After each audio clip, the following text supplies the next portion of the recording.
12-lap points race. I know some of you guys love it, some of you guys hate it. I hate it. We hate it. Hey? We hate it. Can we not just have a vote, Joe? Let's change it. Leave the points. Points race, guys. There you go. Sprints on laps 4, 8, 12. 4, 8 and 12. The winner gets 3, second gets 2, third gets 1. On the last lap, the points are doubled, so 6, 4 and 2. We're going to have a lap scoreboard or countdown on the board over there. One for the countdown, one for the points. We've got permission to use the road, Joe. We do not have road closure. Guys, we do not have road closure. Sunday morning is the quietest time you're going to find in this place. The traffic is very limited, if any, but guys, we do not have full road closure. Okay, so this is not World Champs, Olympics, Tour de France. Don't take unnecessary chances if you see it's not lacquer. Okay, if you hear this, guys, if you do fall out, withdraw, please come tell the commissaires so they know where your number is. If you puncture, you get 1 lap grace, except with 3 laps to go. What happy? 5, 4, 3, 1. Right, here we are.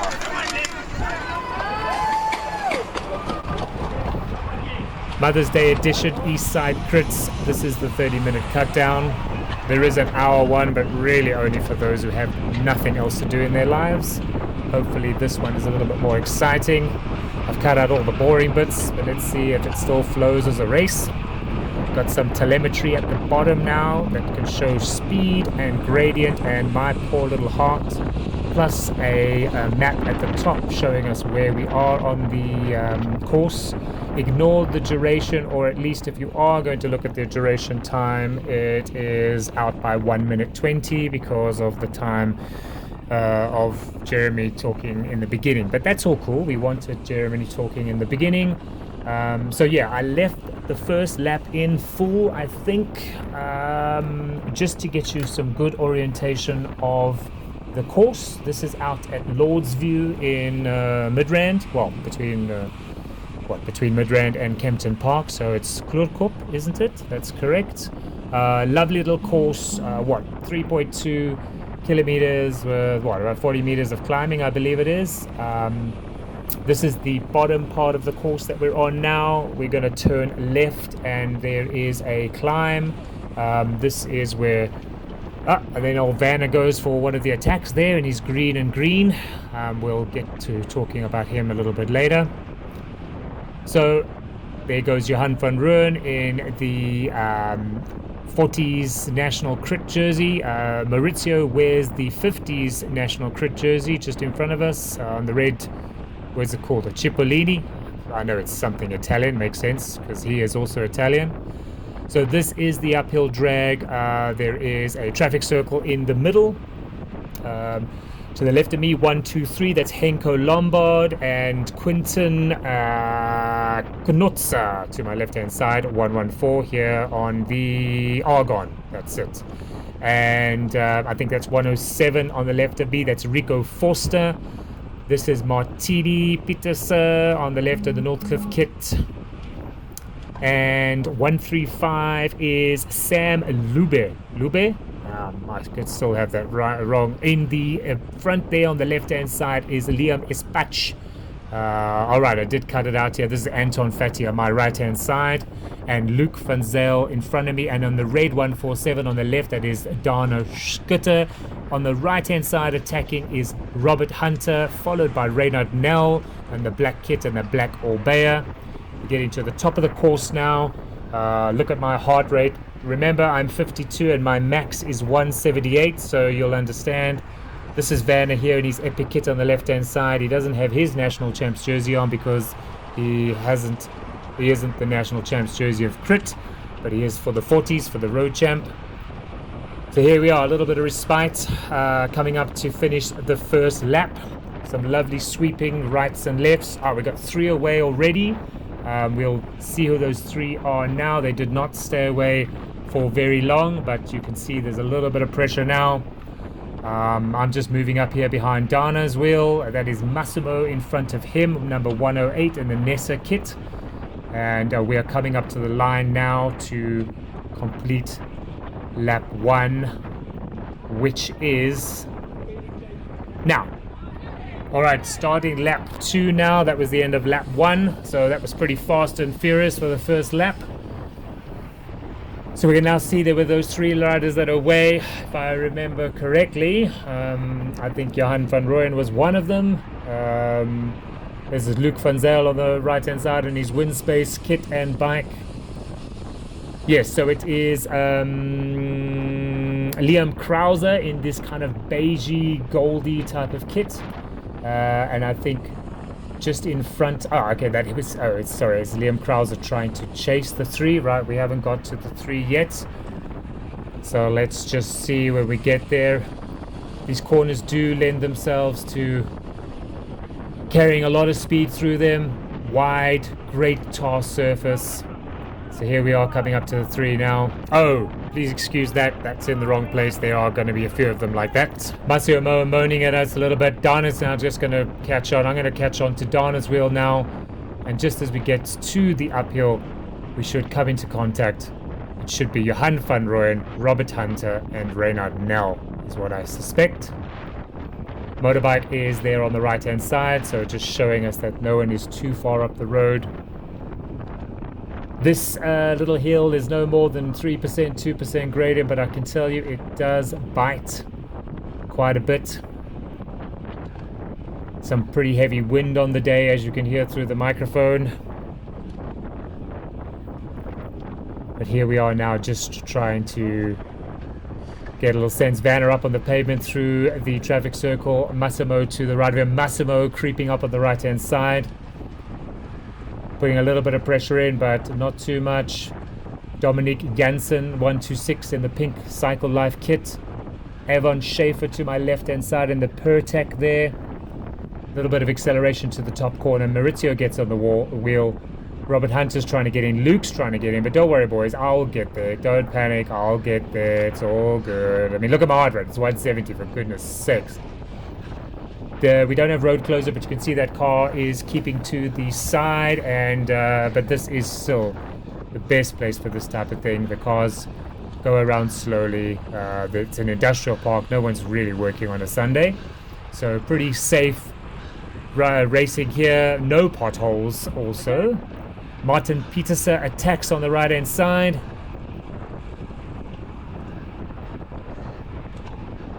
There is a reaction. Johan's on his wheel. And a little bit of pressure on the downhill now. Minus 2% gradient. Some good speed coming through here. 63, 64k an hour. Carry the speed through. Don't brake. A little bit of sand here on this apex, but it really didn't make any difference whatsoever. It was just more what it looked like as opposed to what it felt like. I'm jumping up here on Maurizio's wheel just to kind of get out of the wind here. And we are coming up to the end of lap 2. Remember, with this race, we're going to have a sprint on the end of lap 4 and the end of lap 8 and on the finish. Word of warning, I do not have the finish, so apologies for that. Starting lap 3 now. Going through this nice left-hand corner real fast. Vanner there, still in front there with the green and the green top. Little bit of respite now. Guys are sitting up. I'm looking behind me quickly just to see what's happening. Maurizio looks behind him, and we basically caught, which was probably Johan again and Martin. I think Johan did react to that. Probably also Robert Hunter, number 121, wearing the kind of blackish Cycle Life kit. Motorbike still in front of us there, sweeping corners through the left-hand side. This is cool. Dom looking around. Johan sitting up a little bit. Johan moved forward just before the corner. But yeah, he's just going to hold his pace up all the way up this hill here. Still coming in there at 34k an hour, I might add. Doesn't look very fast, does it? But looks pretty pedestrian up here. Okay, we passed the circle now. We're still getting to the top of the course. That's 107. That is Rico Foster sneaking in on the right-hand side. He's fully in the wind here, so taking all of the wind. Just trying to see who is behind him. But anyway, He's going to drift backwards now. Johan's still taking up the pressure at the front. Doesn't seem pretty fast, but it is. It's hurting. 165, 166 heart rate. Vanna creeping in there. And Reynard now attacking on the right-hand side.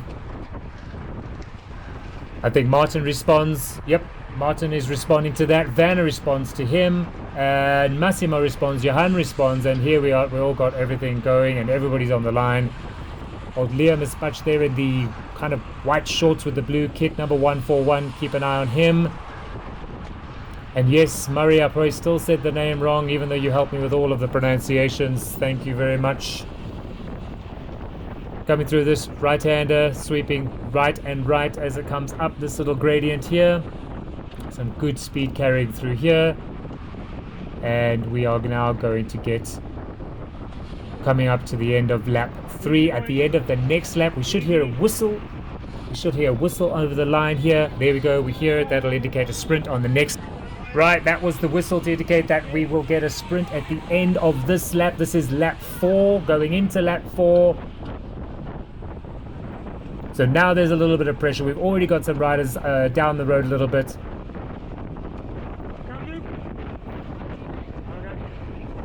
Luke's letting Liam go. I'll see if I can get Liam's wheel. Good speed through this corner. Keep the bike low. Knee through the apex. Have you noticed I'm in the drops all the time here? We're going to get onto Liam's wheel now. So Liam had a run-in with a car. He had an accident, so he's back from recovery. Well done to him. Sorry about your accident. Still not quite on the wheel, but I saw you. I took 2 of those corners basically just to get back onto this group here. Quite a Mursa headwind at this particular point, so the guys do slow up. Still carrying quite a bit of speed. This telemetry may be out by a little bit. Alright, we're all back in the fray, so I'm just kind of moving backwards just to see who is still here. Potentially this is the group. This is what's left. Coming up to the end of, well, effectively what we're in lap 4 now. Splitting through the good Tour de France, well, a good like Pro Tour circle here where some go left and some go right. That's always lovely to see. Dan on the left hand side with the Pertec kit and the white bike. Now at this point he is the, he won a race to the sun for the 50, so congratulations Dan. Yeah, I'm doing this recording post race, post week. Matthew Bates to my right hand side with the peak kit on. Keep an eye on him.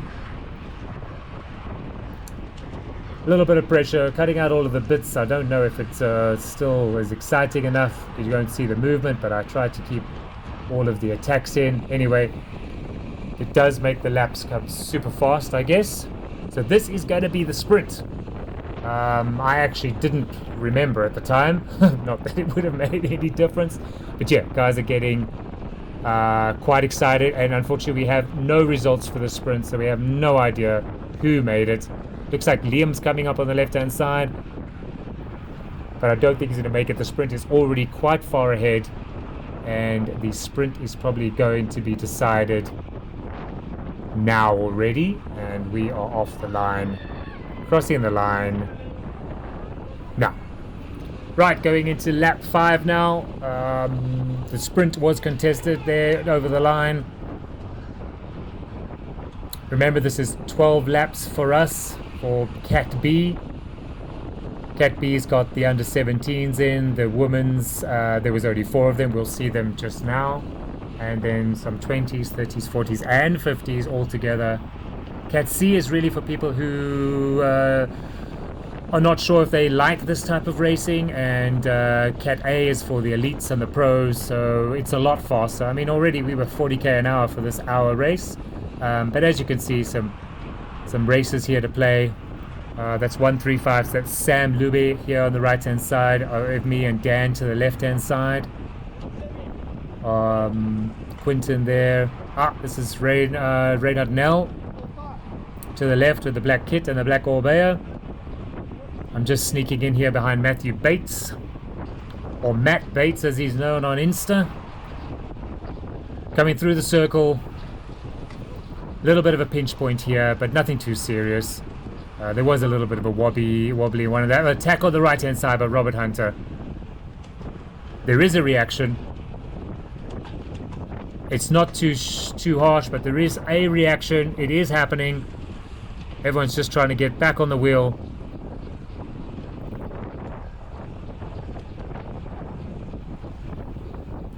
I can see up the road. The shadows do have a little bit of a break in them. But I think by the time we got here, I could see the motorbike in the top left-hand corner. So we are all together here. I'm just moving up on the right-hand side. There was a nice respite with the wind because obviously it came from behind. So even though you're just maxing out on your heart rate, you could still kind of get back into contest. So here we are. We're at the top of the course now. We're about to head downhill to a lovely sweeping right-hander with a little bit of uphill and another little kinky right-hander. Not kinky, but a kink of a right-hander.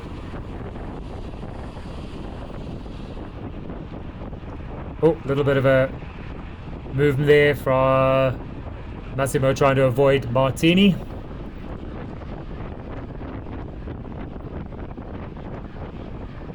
A little bit of attack on the right-hand side and on the front. Luke's falling backwards. I'm going to sneak in here. Those guys are, well, they're not in the wind, but they definitely are not jumping on the wheel. Should have jumped on the wheel quicker. All right, going into lap 6 now of 12. Through the left-hander. Just giving myself a bit of an audio point for when I see it. Just to make sure that the audio lines up. I'm doing this post-race.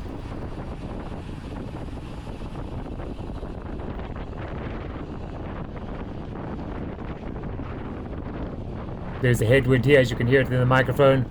Luke on the outside moving forward.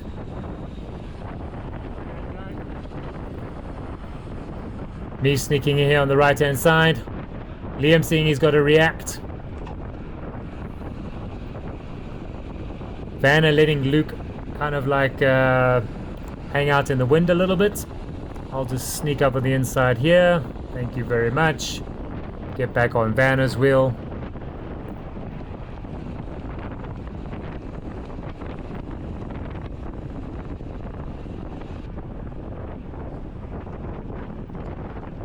Coming up to the hill now, or let's say rise, not so much of a hill. Vanna looking round, moving right, and attack. And there he goes. I really am not trying that hard to catch his wheel, as you can see. That was the winning move of the day. On lap 6, Vanna disappearing in the foreground. I'll tell the under 70 to leave it, and then Dan's going to moan all over him. Let's hear. It's a 40s race, let them go get him. No, it's not. It's one catch, really. My one's one run around and not race. Dan, we can. No, you always come to the front if you don't race. Dan, rightly so. You are correct. We weren't racing in age category. I just couldn't chase, and maybe I should have told old Rico to see if he could catch it, or catch Vanna, or close him down. Dan there on the left-hand side of the white Merida. Here we go past the ladies. So they started with us. They look like they're still together. Here we are at the top of the course. Dan's still leading it out. This is Henko in front of me, number 1, 2, 3. Henko Lombard, Liam in front of him. That is a rider that we're about to lap on the right hand side. It isn't Vanna coming back. I'm just checking who is still here. Seeing what we've got. See who we've got. We're now coming up to the end of lap 6. There's a little bit of a break, or a little bit of a gap. A little bit of twitchiness here. I'm just tucking in here, and then we're starting lap 7. Here we go. Going through the left-hander again. I have got Avon to the left of me and Maurizio in front of me. As you can see with this, oh well, Massimo's sitting up. He's not interested. Luke's going to go over.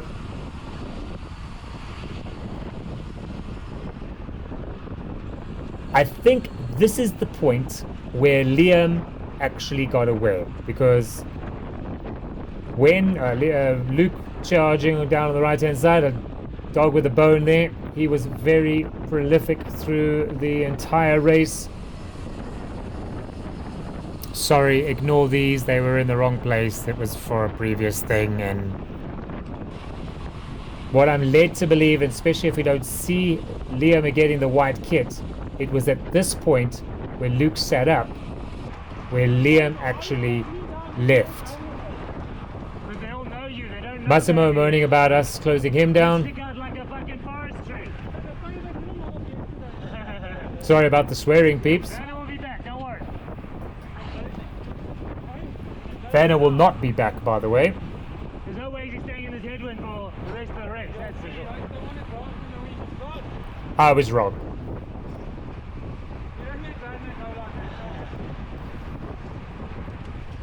He's looking back, he's looking back. He's worried, come on.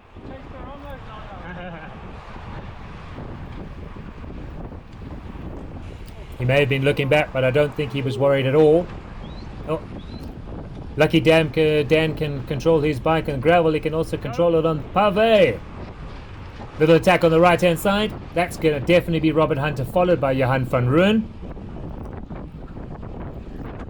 Massive response in the group.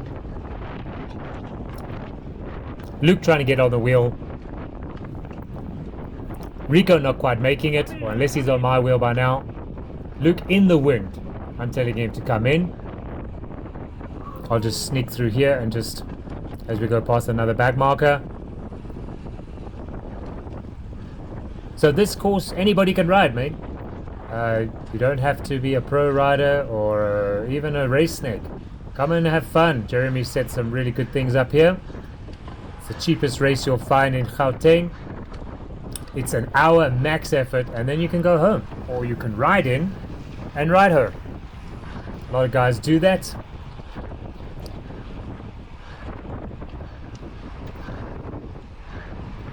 Right, so we got a little bit of respite here, but I'm sure it's not going to be for long. That was Robert Hunter who attacked. You can see him on the right hand side, and Johan pacing it out again. I feel that Johan feels like he's going to be in front, so he can actually control the pacing. I know Vanna attacked because he was done with the attacks, because it's on, off, on, off, on, off. Anyway, here we come through the sweeper, right hand sweeper, up to the little hill, passing Robert on the left hand side. Well, he's passing on the left, I'm passing on the right, getting up onto Johan's wheel, and we're about to get to the end of this lap. Guess it's lap 7, I guess it's got to be, because we're not sprinting for points. That's Martin going for it, and Dana's covering, and we're on the line with the whistle. Just over the line, entering lap 8. We heard the whistle as we approach. That indicates at the end of this lap it's going to be another sprint.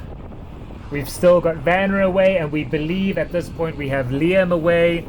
Vanna did say after the race that the lighty, as we like to call him, managed to get over to him. It was Liam really trying to get points in the youth log because he had sat out for his accident. This is Johan van Rooyen holding his top tube with his knees. I will definitely have a word with him after that about this. That is not the way to go around the corner, but he did give a good reason, but we can definitely still sort that out. Massimo's not having the best day. We just told Luke to stick on his wheel, so sorry Massimo.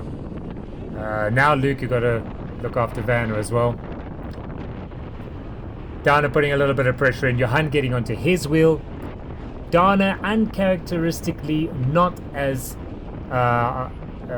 strong as he normally is. Normally you can hardly hold his wheel. I think he did say he would done 390 watts for the whole hour, which yes, he's a tall guy, but he is not as strong here as I have witnessed trying to hang on to his wheel before. Up this climb again, 2%, 3%, still 28, 29, well, 25 there.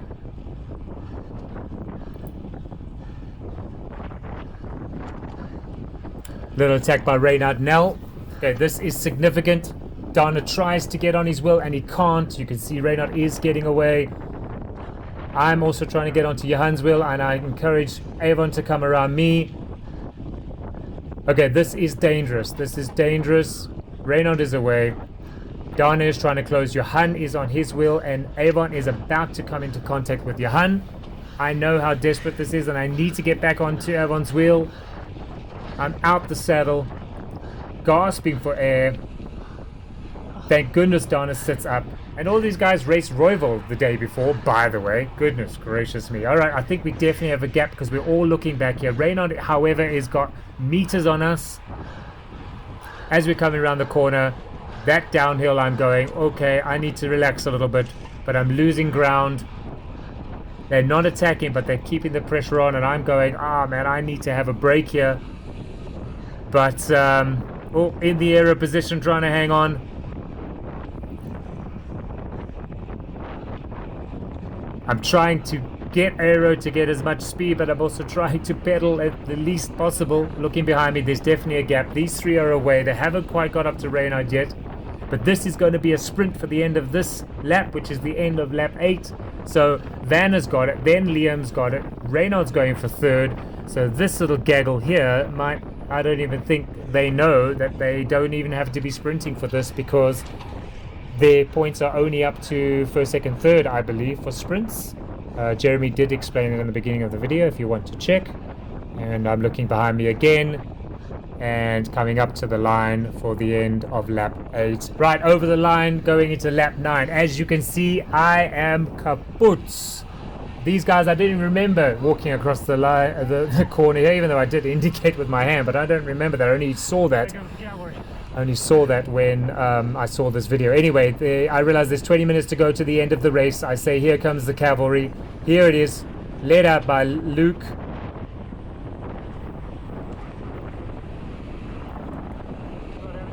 I made a mistake as to who I thought was away. We'll do a bit of a check now when everybody's around us. So Massimo's here, and I thought he was actually away. Talking to Maurizio and telling him that there's 4 away, but there's actually 5 away at this particular point. Congratulating him because Avon's in that break. Dom is here. Martini is here. So this effectively is now group 3 on the road. We've got Vanna out in front. We've got Liam bridging to him. We've got Reynard, Johan, Dana, and Avon in that chase 4. And this is the rest of the race here.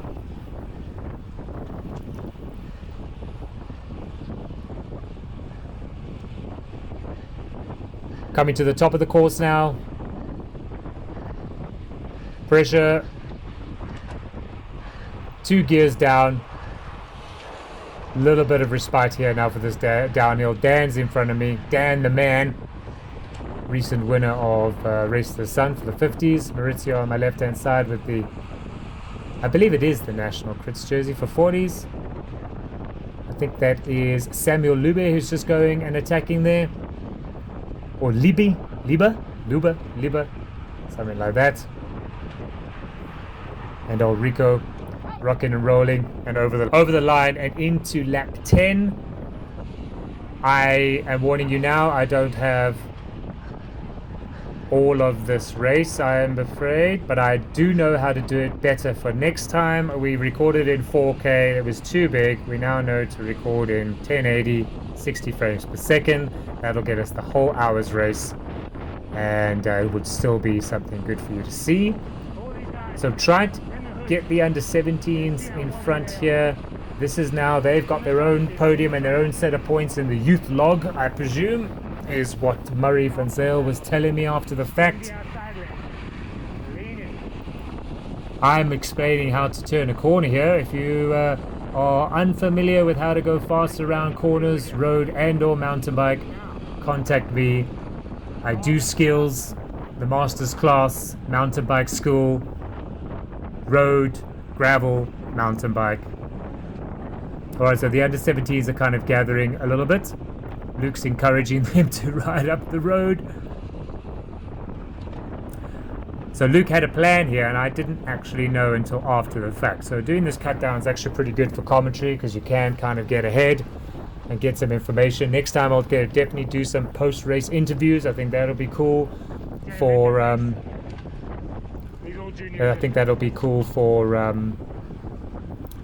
getting the information about how the race went for an individual rider, as opposed to me having to WhatsApp them and bug them after the race to say, tell me what happened up front.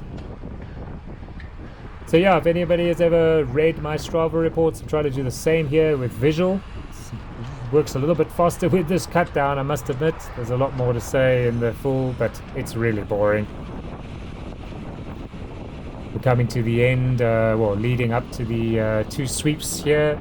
Sweep 1, uphill sweep number 2, coming to the end of lap 10.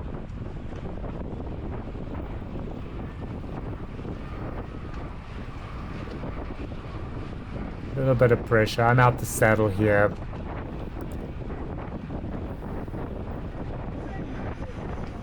Alright, starting lap 11 now. Coming up to the left-hander now. Oh, a little bit of braking. Sorry, Luke. I snuck in on the left-hand side and made him grab a whole bunch of brakes. Thank goodness I've done a lesson with him in braking and he knows how to use those brakes to his advantage.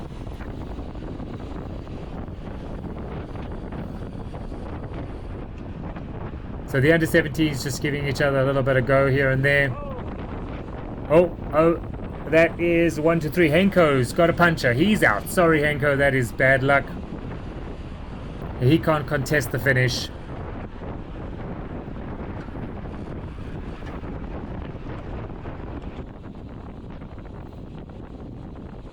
Using all the speed through these corners just to get back onto Rico's wheel.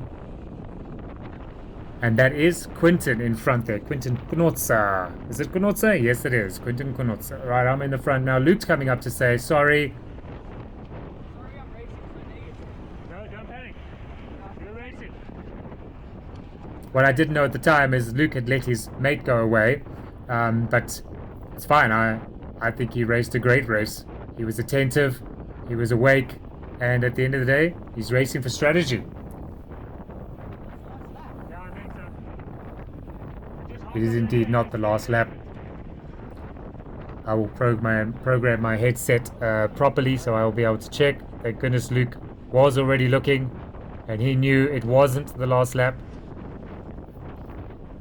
We're not going to get the end of this race, but this man in front of me, Matthew Bates, he rides away. So he then would probably take, what, 6th place, 5th place, 3, 4, 5, 6. He would take 6th place. It's Luke on the outside. Let the juniors go, wait. I'm trying to encourage to let the juniors go. Massimo doesn't listen to me. Massimo attacks.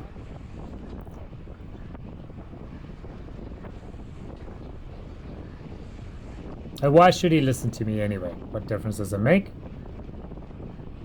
So we got Matthew Bates here. He'll get onto Massimo's wheel and just ride around him and across and over, and he will disappear into the background of this video, into the foreground. Disappear into the distance. Massimo sits up. Martini takes a bit of a breather. I'm hiding on Maurizio's wheel here, and in the distance you can see Matthew Bates, old Matt Bates, in the peak performance, just riding away. Martin wants to cover but isn't really that into it. So Matt rides away, and this should probably be the end of where this video finishes. Okay, so confirmation from Johan van Rooyen.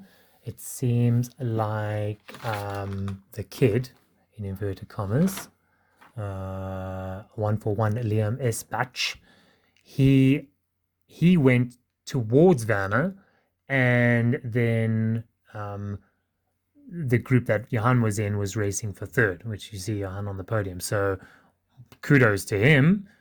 I think Vanna definitely went first because I think the motorbike was definitely still in front of us. So at some stage, Liam went on the attack in the middle and yeah, managed to hold it out. So congratulations to him. Good job.